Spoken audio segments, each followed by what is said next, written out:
समस्त मोर praise the Lord प्रिय भाई और भौणी माने जीवन में सबुठ बड़ प्रश्न है आपण प्रस्तुत कि आपण प्रस्तुत अच्छंती कि जेतेबेले सुजोग आसीबो सेतेबेले द्वार बंद हेबो जेतेबेले निष्पत्तिर समय आसीबो सेतेबेले आपणक पाखरे आलोक रहिबो ना अंधकार यह आपणक निष्पत्ति। आज आम शिखा जाऊँ प्रिय माने एक शक्तिशाली दृष्टांत जहाँ को प्रभु जीशुख्रीष्ट कहते एवं यह लिखा जाइए माथ्यू 25:1 ରୁ तार 13 पद जाए आपण निश्चित भावे पढ़ी पारिबे। यह केवल कहानी नुहे प्रिय माने यह एक जीवन एक सतर्क बाणी।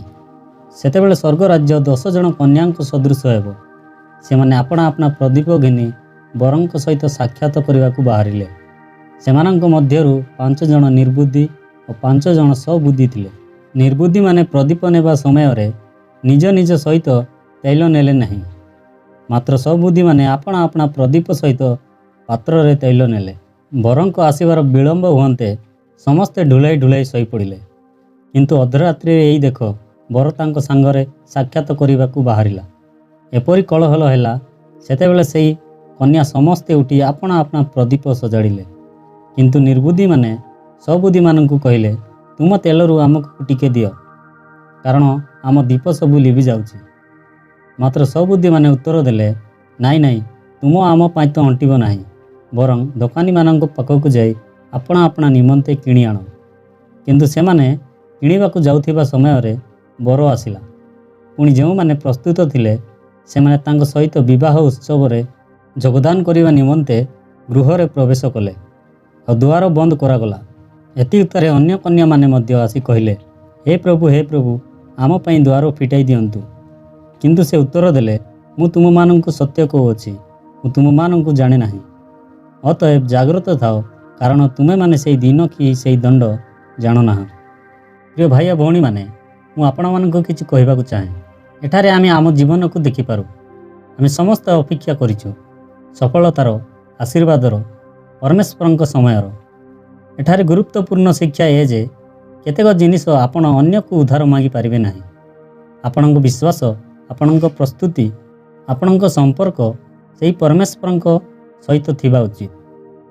अधराति हेउची सेई संकट समय जेतेबेले जीवन रे हठात समस्या आसे सेतेबेले केवल सेई लोक माने ठिया होई रुहंती जे मानक पाखरे अतिरिक्त तेल थाए।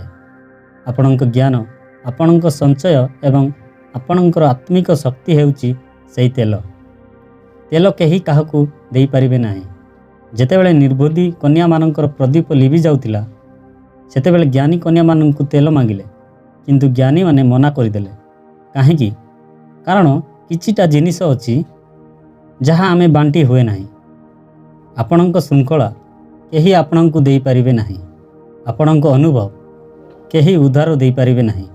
आपणकर चरित्र आपणकु निजे ही गढ़िबाकू पड़िबो।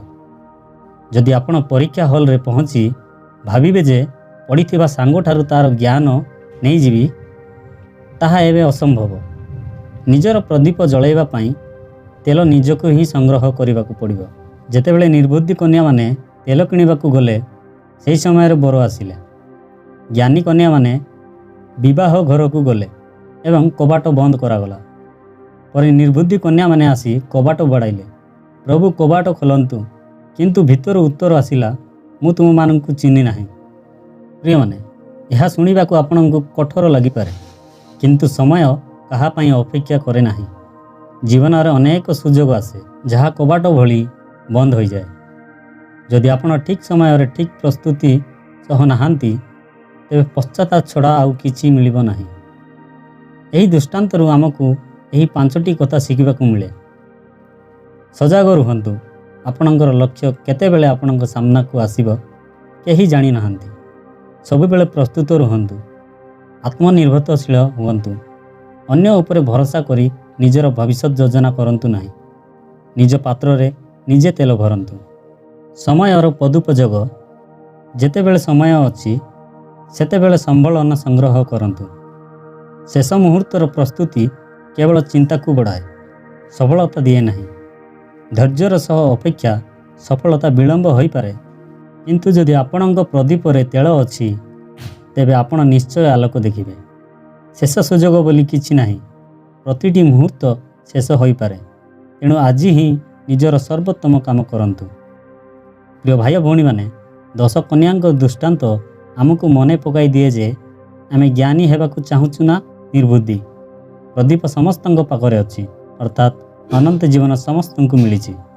କିନ୍ତୁ ସେହି ପ୍ରଦୀପକୁ ଶେଷ ପର୍ଯ୍ୟନ୍ତ ଜଳାଇ ରଖିବା ପାଇଁ ତେଲ ଅର୍ଥାତ୍ କର୍ମ ଏବଂ ବିଶ୍ୱାସ କେବଳ କିଛି ଲୋକଙ୍କ ପାଖରେ ଥାଏ।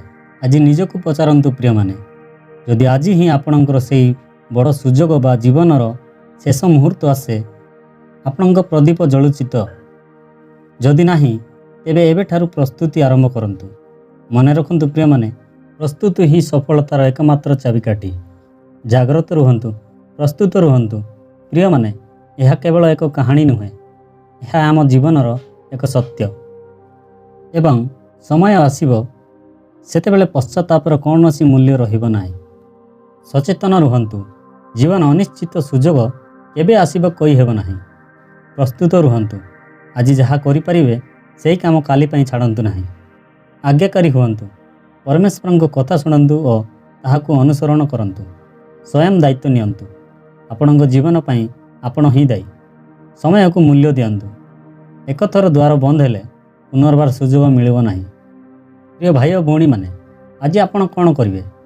ଆପଣ ମଧ୍ୟ ସେହି 5 ମୂର୍ଖ କନ୍ୟାଙ୍କ ପରି ହେବେ, ନା କି ସେହି 5 ବୁଦ୍ଧିମାନ କନ୍ୟାଙ୍କ ପରି ପ୍ରସ୍ତୁତ ହେବେ? ଆଜି ନିଷ୍ପତ୍ତି ନିଅନ୍ତୁ ପ୍ରିୟମାନେ। ସ୍ମରଣରେ ରଖନ୍ତୁ, ସଫଳତା ସେମାନଙ୍କ ପାଇଁ ଯେମାନେ ପ୍ରସ୍ତୁତ ରୁହନ୍ତି। ପରମେଶ୍ୱରଙ୍କ ରାଜ୍ୟ ସେମାନଙ୍କ ପାଇଁ ଯେମାନେ ସଚେତନ ଓ ଆଜ୍ଞାକାରୀ ରହନ୍ତି। ମୁଁ ଆଶା କରୁଛି ପ୍ରିୟମାନେ, ଯଦି ଏହି ମେସେଜ୍ ଆପଣଙ୍କୁ ସ୍ପର୍ଶ କରିଛି, ତେବେ ଏହି ଭିଡ଼ିଓକୁ ଲାଇକ୍ କରନ୍ତୁ ଏବଂ ସବସ୍କ୍ରାଇବ୍ କରନ୍ତୁ ଏବଂ ବେଲ୍ ଆଇକନ୍ ଦବାଇବାକୁ ଭୁଲନ୍ତୁ ନାହିଁ। କମେଣ୍ଟରେ ଲେଖନ୍ତୁ, ମୁଁ ପ୍ରସ୍ତୁତ ଅଛି, ଏବଂ ଏହି ସନ୍ଦେଶକୁ ଅନ୍ୟମାନଙ୍କ ସହ ସେୟାର କରନ୍ତୁ। ଆଜି ପାଇଁ ସମସ୍ତଙ୍କୁ ପ୍ରିୟମାନେ, ପ୍ରେଜ୍ ଦ ଲର୍ଡ।